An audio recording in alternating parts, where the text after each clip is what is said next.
মেলা থেকে তাল পাতার এক বাঁশি কিনে এনেছি।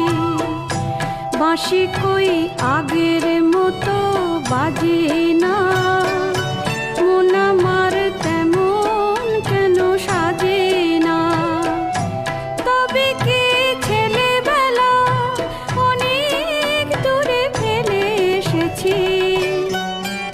আমি মেলা থেকে তাল পাতার এক বাঁশি